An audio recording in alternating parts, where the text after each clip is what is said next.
আমি শুভেন্দু অধিকারী ঈশ্বরের নামে শপথ করিতেছি যে বিধি দ্বারা স্থাপিত ভারতের সংবিধানের প্রতি আমি অকৃত্রিম নিষ্ঠা ও আনুগত্য পোষণ করিব। আমি ভারতের সার্বভৌমত্ব ও অখণ্ডতা রক্ষা করিব।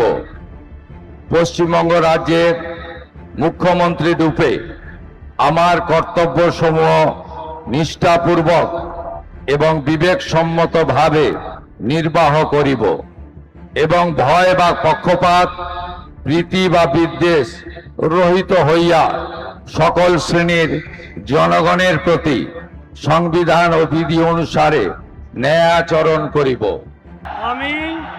আমি শুভেন্দু অধিকারী ঈশ্বরের নামে শপথ করিতেছি যে পশ্চিমবঙ্গ রাজ্যের মুখ্যমন্ত্রী রূপে যে কোনো বিষয় যাহা আমার বিবেচনার জন্য আনিত হইবে বা আমি জ্ঞাত হইব, তাহা মুখ্যমন্ত্রী রূপে আমার কর্তব্য সমূহের যথাযথ নির্বাহের জন্য যেরূপ আবশ্যক হইতে পারে তদ্গতিকে আমি প্রত্যক্ষ বা পরোক্ষভাবে কোনো ব্যক্তি বা ব্যক্তিগণের নিকট জ্ঞাপন করিব না বা প্রকাশ করিব না।